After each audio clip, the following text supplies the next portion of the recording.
आज हम करने वाले कॉन्सेप्ट सिंस एंड फॉर का। अब ये कॉन्सेप्ट मैं क्यों करा रही हूँ, एक्चुअली ये तो टेंसेस में भी कवर किया गया है, बट इसको मैंने अलग से इसलिए लिया क्योंकि स्पोकन में सबसे ज़्यादा ग्रामेटिकल एरर इसी से होती है। जैसे जैसे मैं आपसे डिस्कस करूँगी आपको समझ आएगा कि कहाँ पे ग्रामेटिकल एरर होती है। पहले तो इसको यूज़ करा जाता है परफेक्ट और परफेक्ट कंटिन्यूअस टेंस में। अब जहाँ मैंने परफेक्ट लगा दिया, परफेक्ट का मतलब है कोई काम पास्ट में शुरू हुआ, किसी समय तक चला, या तो पास्ट में ही ख़त्म हुआ या वो आज तक चलता आ रहा है। यानी जब भी टाइम का कनेक्शन आ जाए, जहाँ पे कंटिन्यूटी शो कर रहा हो या टाइम का कनेक्शन आ जाए, वहाँ पर आपका कॉन्सेप्ट सिंस एंड फॉर का आ जाता है। अब कुछ एग्जांपल लेते हैं। जैसे मैंने कहा इट इज़ रेनिंग। अब इट इज़ रेनिंग का मतलब है बारिश हो रही है, यानी जब मैं बोल रही हूँ तब हो रही है। It is a continuous concept, ठीक है। अगर यही मैं बात को कहना चाहूँ कि 2 घंटे से बारिश हो रही है, तो क्या मैं इसको ऐसे बोलूँगी it is raining for 2 hours? No, it is wrong. यानी जब मैं इसका कॉन्सेप्ट लगा रही हूँ, इस मतलब अभी अभी, उसके साथ मैं टाइम नहीं लगा सकती क्योंकि 2 घंटे तो पहले शुरू हुए और अभी तक चल रहे हैं। तो पास्ट को प्रेजेंट से जोड़ने के लिए हम लगाते हैं हैज़ बीन, ठीक है। So it has been raining since 2 hours. अब यहाँ पर मैंने ऊपर फॉर लगाया है, नीचे सिंस लगाया है, तो कौन सा करेक्ट है कि 2 घंटे से बारिश हो रही है? So it has been raining since 2 hours correct है या it has been raining for 2 hours? चलिए देखते हैं। अगर मैं सिंस लगाती हूँ, सबसे पहले मुझे ये याद रखना है कि सिंस हमेशा दिखाता है एग्जैक्ट टाइम। अब जब मैं एग्जैक्ट टाइम की बात कर रही हूँ तो इसका क्या मतलब है? अगर मैं आपसे कहूँ कि मूवी 2 बजे स्टार्ट हुई, तो आपको पता है 2 बजे इज़ एग्जैक्ट, तो दैट इज़ सिंस। अगर मैं कहूँ मैं 2 बजे से मूवी देख रही हूँ या मैं 2 बजे से सो रही हूँ, तो आपको एग्जैक्टली पता है कि कितने बजे टाइम स्टार्ट हुआ, यानी मुझे एक स्टार्टिंग टाइम पता है। तो सिंस बताता है एग्जैक्ट टाइम, और यही मैं बोलूँ मैं 2 घंटे से सो रही हूँ तो वो एग्जैक्ट टाइम नहीं बता रहा, वो बता रहा है in exact time.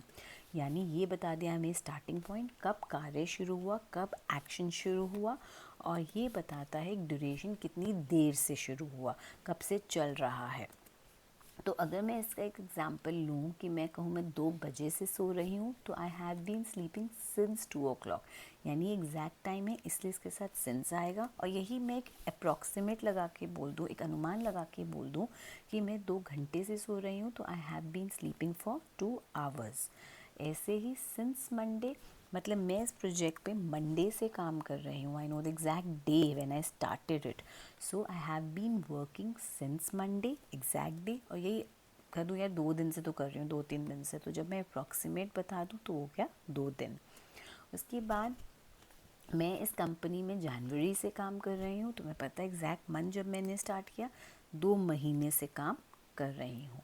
Again Delhi में 1998 से रह रही हूँ, एग्जैक्ट ईयर 3 सालों से रह रही हूँ। वो साल का एंड भी हो सकता है, साल का शुरू भी हो सकता है, वैसे तो इसमें भी हो सकता है, बट एग्जैक्ट ईयर थोड़ा हमारे को क्लियर आइडिया दे रहा है।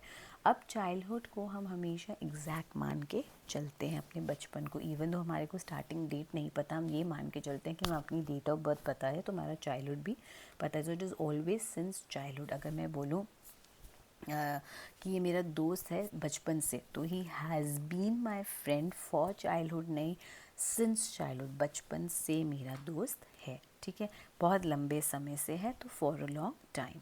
अगेन फेस्टिवल्स को, त्योहारों के साथ हम हमेशा सिंस लगा के चलते हैं क्योंकि हमें पता होता है कि एग्जैक्ट डे, इसी दिन दिवाली थी, इसी दिन क्रिसमस था, तो when we know the exact date, तो हम उनके साथ सिंस क्रिसमस, सिंस दिवाली ही बोलेंगे। जैसे मैं बोलूँ मैं दिवाली से बीमार हूँ, तो I have been sick since Diwali, okay, for a short time.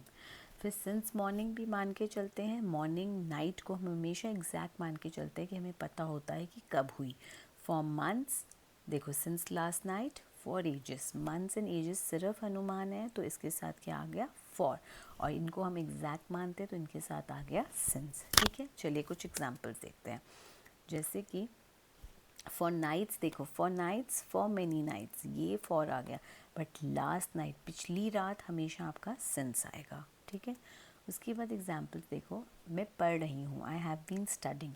अगर मैं पढ़ रही हूँ, अगर एग्जैक्ट टाइम है तो since 2 o'clock, in exact time है तो for 2 hours, she has lived है, वो यहाँ रह रही है 2002 से, एग्जैक्ट ईयर हो गया 10 सालों से।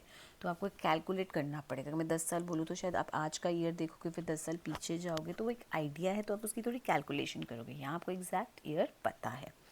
फिर दे हैव बीन आर्ग्यूइंग, वो लड़ाई कर रहे हैं मंडे से, वो 4 दिन से लड़ रहे हैं। हम फ्रेंड्स हैं बचपन से, since childhood, we have been friends for a long time. I haven't slept well since last week, पिछले हफ्ते से। जब भी आपका लास्ट का कॉन्सेप्ट आएगा, लास्ट वीक, लास्ट नाइट, ठीक है, तो उसके साथ आप सिंस ही लगाओगे, क्योंकि हम ये मान के चलते हैं वो पिछले अगला ही दिन था जिसको हम कैलकुलेट कर सकते हैं। Since Tuesday, again exact day है फॉर 2 डेज, ठीक है। The shop has been close since January, और मैं कहूँ शॉप मंथ्स, महीनों से बंद है। The shop has been close 4 months। तो जहाँ पे भी आपका एग्जैक्ट आ गया और लास्ट का कॉन्सेप्ट आ गया, वहाँ पर सिंस आ गया, बाकी सब में आपका क्या आ गया, फॉर, ठीक है। आई होप आपको ये कॉन्सेप्ट क्लियर हो गया हो। अगर कोई और ग्रामर टॉपिक हो आप करना चाहते हो तो प्लीज़ कमेंट बॉक्स में लिखिए, और अगर वीडियो पसंद आई हो तो please like, subscribe and share ज़रूर करिए। Thank you.